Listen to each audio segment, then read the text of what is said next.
Hello guys, hello. Today we're gonna make a little video about blood meridian.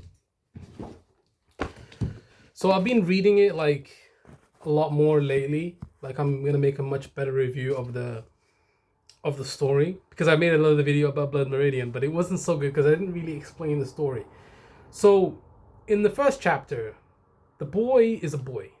He's just a kid, and he runs away from his house. His father's an addict, and then I believe he starts wandering through the countryside, through different cities, and then he eventually makes his way to Nacogdoches, which is a bit further along the road, the story than I would like to have gone. But I'm just going to give my own interpretation of the story so far. Like, I've kind of listened to this is kind of what I always used to do. It's kind of what I always used to do. Like, I would listen to the audiobook first. But the thing is, with the audiobook, like, I can't really absorb any of the information because when I'm listening to it, like, I miss so many different details in the audiobook than when I'm actually reading the book. So every time I read the book again, I always get a different interpretation of events. Like, there's certain things that I missed the first time listening to the audiobook. But then when I read the book, I can actually go back and read what I missed in that paragraph. But when I'm listening to the audiobook, it's like you miss something, but then you miss it. That's what it means. You just miss it unless you listen to the chapter again, or you just go back to hear what the person said. But you can't keep doing that for every single instance where you forget something, because then you'd have to keep going back every couple 10, 20 seconds. So you kind of just move on, read the rest of the chapter, and then just move on and listen to the iconic parts. But my most iconic parts are like, it's actually really bad. Like the first chapter, I'm gonna kind of like look past it again, but there's like an introduction first, and he kind of sets the stage for the book. Like it kind of explains the historical context. Like there's all sorts of different tribes vying for power.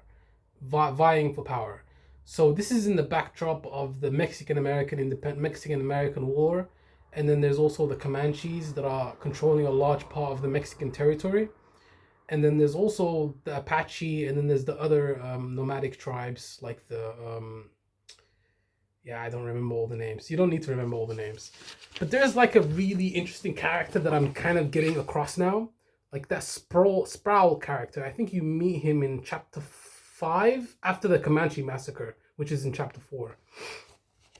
Um, yeah. So the first chapter, childhood in Tennessee. Every chapter it's kind of like a little brief description of what you're going to see, like not a description but like a overview. Childhood in Tennessee, runs away, New Orleans, fights, is shot, to Galveston, Nacogdoches, the Reverend Green, Judge Holden and a fray, Toadvine, burning of the hotel, escape. Now it's all coming back to me. Basically, he has a street fight with some guy in the bar because he said he would sweep all of the he was basically sweeping the bar so that he could get a drink. Like there's a lot of different themes in the book, but one of the ones that I picked up is that the boy, he's the main character of the book, the kid, he's an alcoholic. Like I've noticed that throughout the book. Every time I'm reading it, like he's always getting a drink, he's always getting whiskey, he's always out and about, up to no good. That's the theme. Like he's just doing bad things, and he has a mindless thirst for violence. That's in the first part of the book. A taste for mindless violence. That's the first chapter. Like I've read the first chapter like a few times, and the second chapter I've read a few times as well, which is how I'm able to give you like a description of what happened. But if you read the book once, you're not really gonna get a good overview of everything. You're gonna remember. You're not gonna remember a lot of the names. You're not gonna remember a lot of the parables throughout the story. So reading it a few times is probably the way to go. And I'm gonna read it again, and I'm still seeing all sorts of things that I haven't realized before. Like I kind of just skipped over it. And then there's also a lot of things in the book that you won't really understand. Like there's a lot of words in there that are kind of hard to understand. They just flow with the sentences. There's a lot of things that I've had to look up at the dictionary a few times. Um, I think it's interesting how there's like this Reverend Green. So he's like a priest or something, and he's giving this sermon inside the church. And then there's all these other people around. And then the judge Holden, which is like one of the main characters in the book, he comes over and he basically says that the priest is a pedophile, and that he did something to some child, like a girl that's like 13 years old, and he's not a real past priest. His papers and documents are fake. Like he made that all up just to because he was bored. That's the first chapter. The kid's homeless. He's running around, and then somehow at some point he meets a hermit in chapter 2, which is like the guy. A hermit is someone that doesn't really walk around. He stays at home all the time. Like he's not really happy with human contact. But the hermit, the thing that I realized about the hermit in chapter 2 was that the kid was just walking. The child was just he was on his mule actually. He had a mule, which is like a not a horse, but it's like a donkey, right? He was riding that donkey through the street, and then he found like this cabin or hut. He went inside, and then he was talking to the hermit, and the hermit was like, he used to be a slaver, and then he pulls out some guy's heart, and he says that's the N word's heart. Like there's a lot of offense, not really offensive to me. Like I understand that people used to talk like that back in the day, but it's just kind of interesting how that works.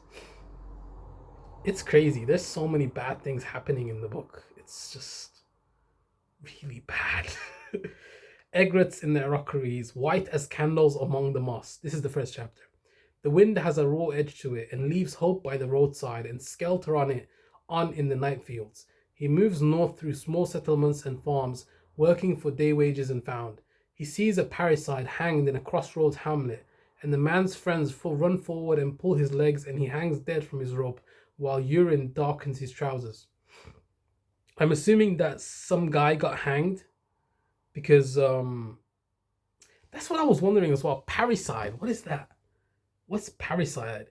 I looked it up, and apparently it means when you kill your parents. But I just didn't understand what this paragraph actually meant. So he's going through a port,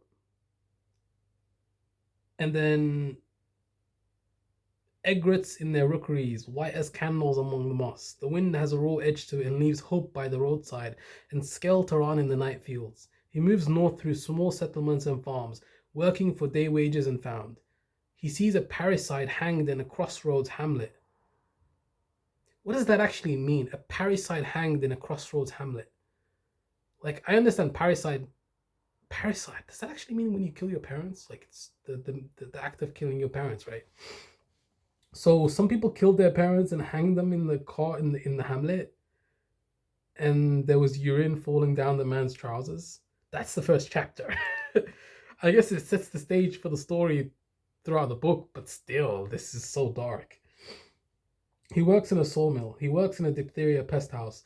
He takes as pay from a farmer an aged mule and a Bacchus animal in the spring of the year 1849. He rides up through the latter-day Republic of Fredonia into the town of Nagogdoches. I don't know how to pronounce that part. And then this is the Reverend Green part. The Reverend Green had been playing to a full house daily as long as the rain had been falling. And the rain had been falling for 2 weeks. When the kid ducked into the ratty canvas tent, there was standing room along the walls, a place or two, and such a heady reek of the wet and bathless that they themselves would sally forth into the downpour now and again for fresh air, before the rain drove them in again. He stood with others of his kind along the back wall. The only thing that he might have distinguished himself in that crowd was that he was not armed. Neighbors, said the Reverend, he couldn't stay out of these here hell holes right here in Nagdushes. I said to him, you going to take the Son of God in there with you? He said, oh no, I ain't. And I said, don't you know that he said, I will follow ye always even unto the end of the road?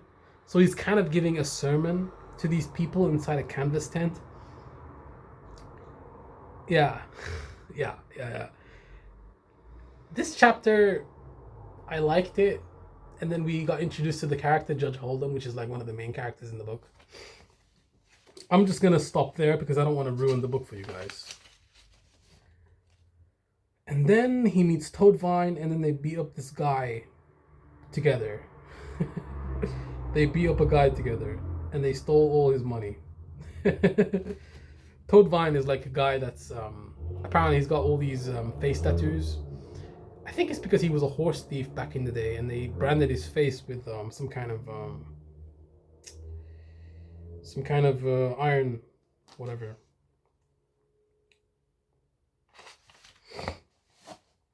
Yeah, it's just, and then the kid gets his ass whooped actually by the guy. I remember that.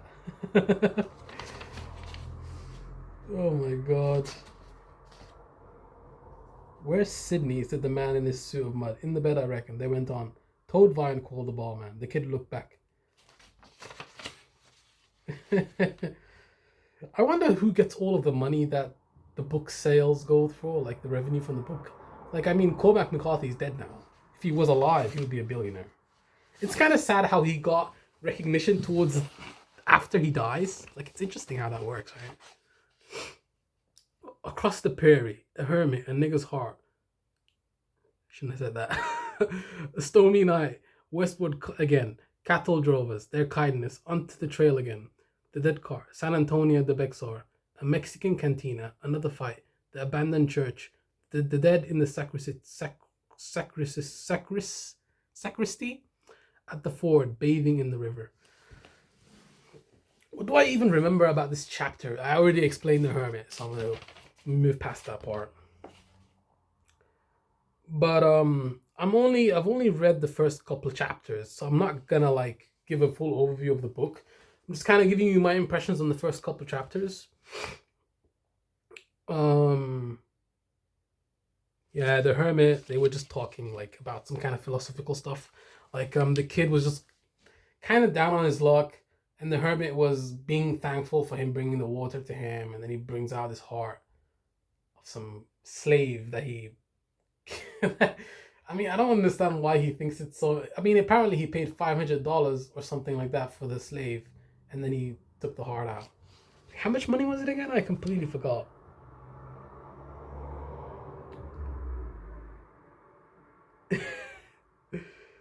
And the part that I was kind of confused by was he woke up in the middle of the night and the hermit was in his bed. So does that kind of indicate some kind of rape or something? Or what?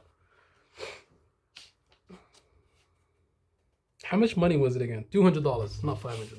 $200. All right. And then he meets these like some kind of band, not a band, but like some kind of posse. Like I think he meets the filibusters here. No, he doesn't. They did. No, he does meet the captain. No, he doesn't. The captain is in chapter 3, and that's when he's lying in the tree or something. Is it really in chapter 3? I think the yeah, exactly. I probably need to read this chapter again because I'm missing so many things in here. Oh yeah, and then he misses his mule at the end of the chapter as well. Ah, this is the chapter where the kid was basically fighting the barman and beating the shit out of him because he was cleaning and sweeping the floor the whole time, and he didn't get a drink out of that.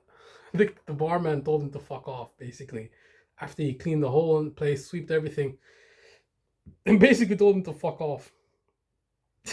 Spend hours cleaning something for some kind of like reward, and you don't get anything out of it. You're gonna be pissed, right? I understand, like, and apparently he stuck something in his eye, and then he stole 2 bottles, and literally ran out, took his mule, and then he ran off with the mule, and then after that, I think he probably started drinking and passed out because he's an alcoholic, and then he woke up, and then he couldn't find his mule, and then he was asking the slaves or something, I don't know, some black people that were around, and then they told him where the mule was. It went down the street somewhere. That's kind of what I understood from the chapter. And there's all throughout the chapter, you see all disturbing things. Like suddenly he'll see a few corpses in some kind of wagon, or he'll see like dead babies in a tree in the 4th chapter. I remember that as well. That's when he meets Sproul. No. The dead babies is in the 5th chapter, right? Or the 4th one? The 3rd one is when he meets the captain and his views the camp, trades his mule. Yeah, I remember that part. As well. And the Mennonite at the end of the chapter was actually quite interesting. Let me read you guys that little piece of information at the end. What's it to you, old man? The Mennonite watches the in-shadowed dark before them as it is reflected to him in the mirror over the bar. He turns to them. His eyes are wet. He speaks slowly. The wrath of God lies sleeping. It was hid 1,000,000 years before men were, and only men have power to wake it. Hell ain't half full, you hear me? You carry war of a madman's making unto a foreign land. You'll wake more than the dogs. But they berated the old man and swore at him until he moved off down the bar, muttering, and how else could it be? I guess it's like foreshadowing for how bad their situation is. And basically, this is the captain and the filibusters talking about, like, they're basically sitting in a bar and they're talking about their strategy for how they're going to attack Mexico because they're angry at the Mexicans and they don't feel that the Mexicans are human beings. They think they're barbarians. I think somewhere in that chapter they said that if you can't govern, then others will come in and govern for you. And they were saying, hell, there ain't no government in Mexico. There's no God in Mexico. Like they keep talking about the Mexicans as if they're a different species, not human beings. Like that's the kind of people we're dealing with here in this book. They're filibusters. But they berated the old man and swore at him until he moved up down the bar, muttering, and how else could it be? How these things end, in confusion and curses and blood. They drank on, and the wind blew in the streets, and the stars that had been overhead lay low in the west. And these young men fell afoul of others, and words were said that could not be put right again. So they had a bar fight, like a brawl in the bar, right? They had a bar fight. Is that what happened? I think it alludes to a bar fight. Because when you say things to people that they don't like, and that you can't take back, that's when people fight. Of course. I mean, what do you expect? And the second corporal knelt over the boy from Missouri who had been named Earl, and they spoke his name, but he never spoke back. He lay on his side in the dust of the courtyard. The men were gone, the halls were gone. An old man swept the clay floor within the cantina. The boy lay with his skull broken in a pool of blood. None knew by whom. A third one came to be with them in the courtyard. It was the Mennonite. And apparently I looked up a Mennonite, and it's like some kind of Frisian religion. Like it's linked to Christianity, but it's like a different sect of religion, but it's like it ties all the way back to Dutch Frisian, and they're pacifist, and they don't believe in violence. So I didn't really understand the correlation with the passage, because Mennonites are pacifists, right? So why is he mentioning war here? And why are they fighting him? The Mennonites not fighting anybody, but a warm wind was blowing, and the east held a grey light. The fowls roosting among the grapevines had begun to stir and call. There is no such joy in the tavern as upon the road thereto, said the Mennonite. He had been holding his hat in his hands, and now he set it upon his head again, and turned and went out the gate. That's the end of the third chapter. And now the fourth chapter is the dead babies. No, it's not. That's the fifth chapter, which is really fucked up. Like, I didn't like that part. Like, I enjoyed the fourth chapter, the third chapter, the second chapter, the first chapter. And I think I probably need to read the second chapter again because I missed a lot of details. But the fifth chapter, I think, is probably one of my favorite. And that's it. I'm stopping there because I need to like read the second chapter again, and then maybe read all the way again, and then go back past the fifth one. That's probably what I'm gonna do. Peace.